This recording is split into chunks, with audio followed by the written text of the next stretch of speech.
இதுல வந்து ரோஸ் கலர்ல இருக்கும், பிங்க் கலர்ல இருக்கும். எப்படி இருக்குன்னு யோசிச்சு பாரு. ஒரு கிளி வந்து மண்டை ஃபுல்லா ரோஸ் கலர்ல இருந்தா எப்படி இருக்கும்? ரொம்ப அழகா இருக்கும். நான் அது பெரிய ஸ்கிரீன்ல பார்த்தா தான் உங்களுக்கு பிடிக்கும்.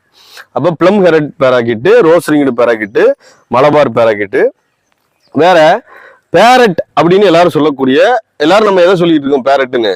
இந்த ரோஸ் ரிங்கு பேராக்கிட்ட தான் பேரட்னு சொல்றோம். அது கிடையாது. வெர்னல் ஹேங்கிங் பேரட் அப்படின்னு ஒரு பேரட் இருக்கு.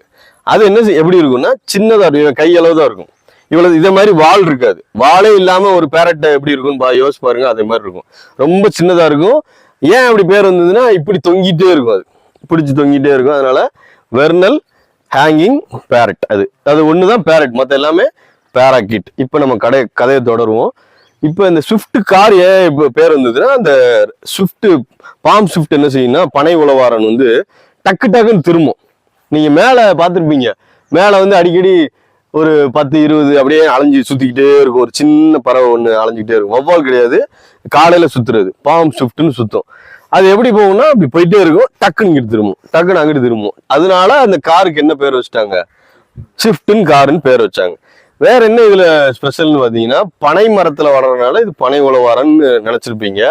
இன்னொரு கேரக்டர் என்னன்னா, கால் வந்து எப்படி இருக்காதுன்னா, நம்ம எல்லா பறவை மாதிரியும் இப்படி ஒரு கிளை இருக்குன்னா அதுல போய் உட்கார்ற மாதிரி கால் இருக்காது, பாதங்கள்.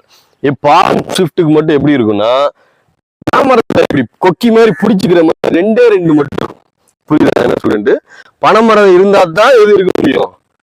அந்த பாம் ஸ்விஃப்ட் இருக்க முடியும். ஒரு இடத்துல நீ காலி வண்டினா பாம் ஸ்விஃப்ட் இருக்க வாய்ப்பே இல்லை. ஏன்னா அதுலதான் அது கூடு இருக்கும், அதை வச்சுதான் அப்படி பிடிச்சதான் அது இருக்கும்.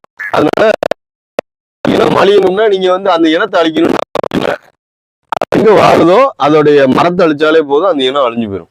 அதனால உங்களுக்கு தெரியாம இப்ப இந்த இடத்துல வெறும் சிவப்பு எந்த இல்ல மரம் இல்லை, நீங்க என்ன செய்யக்கூடாதுன்னா சொல்லிட்டு என்ன செய்யக்கூடாது,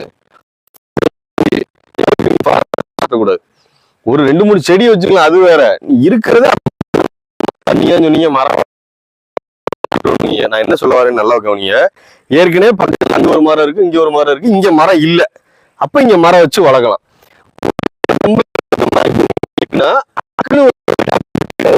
மிருகங்கள், பறவைகள் எல்லாம் இருக்கும். அதனால அதை அப்படியே விட்டுறீங்கன்னா அது அப்படியே வளர்ந்துடும்.